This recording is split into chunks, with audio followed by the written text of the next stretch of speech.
யூஸ்வலாக எல்லாரும் திருடிட்டு தானே ஜெயிலுக்கு போவாங்க. பட் இந்த சீரீஸில் ஜெயிலுக்கு போய் திருடுறாங்க. இந்த மாதிரி ஒரு ஃப்ரெஷ் கான்செப்டை யோசிச்சு அதை த்ரில்லராக மட்டும் இல்லாமல் ஃபன் ஃபீல்டோட ப்ரெசென்ட் பண்ணியிருக்காரு அமீன் பரீஃப். இந்த சீரீஸில் இன்னொரு சுவாரஸ்யமான விஷயம்னா இதில் வர கேரக்டரைசேஷன் தாங்க. ராஜேஷ் மாதவன் எப்படி திருடன் ஆனார் அப்படின்ற பேக் ஸ்டோரி நமக்கு பழக்கப்பட்ட கதையாக இருந்தாலும் அதை கொஞ்சம் இன்ட்ரெஸ்டிங்காகவே காமிச்சிருக்காங்க. ஜெயிலராக வர முனிஷ்காந்த் ஒரு ஸ்ட்ரிக்ட் போலீஸ் ஆஃபீஸராக இல்லாமல் புக்வா மாதிரி எப்போதும் புக்கும் கையுமா தான் சுற்றிக்கிட்டு இருக்காரு. அது மட்டும் இல்லாமல் ஜெயிலுக்கு வர அக்யூஸ்டுக்கெல்லாம் புக் கொடுத்து படிக்க சொல்லி அவங்கள அது மூலியமாக திருத்துற ஐடியாலஜிலாம் வேற லெவல். கதையின் நாயகன் சுபாஷ் செல்வம் ஒரு யங் அப்பா இன்வெஸ்டிகேட் பண்ணுறதுலேருந்து லவ் பண்ணுற வரைக்கும் அவர் கேரக்டரும் நல்லாவே எழுதப்பட்டிருக்கு.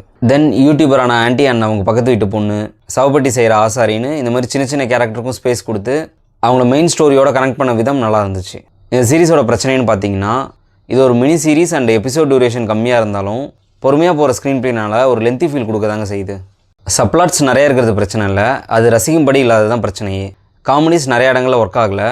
ஒரு கட்டத்தில் விஜய் டிவி சீரியல் மாதிரி ஃபீல் ஆக ஆரம்பிச்சிருச்சுங்க. மோஸ்ட் ஆஃப் த சீரிஸ் பார்த்தீங்கன்னா லாஸ்ட் எபிசோட பயங்கரமாக ட்விஸ்ட் அண்ட் டர்ன்ஸோட ஃபைட்டு சேஸ்ன்னு பயங்கரமாக எடுத்து வச்சுருப்பாங்க. இந்த சீரீஸ்லேயும் லாஸ்ட் எபிசோட் ஃபைட்டு சேஸ்ன்னு எல்லாம் இருக்க தான் செஞ்சுது. பட் அப்படியே உல்ட்டாவா எப்போ தாண்டா முடிப்பீங்கன்ற அளவுக்கு அப்படியே ஜவ்வா போட்டு இழுத்து வச்சுருக்காங்க.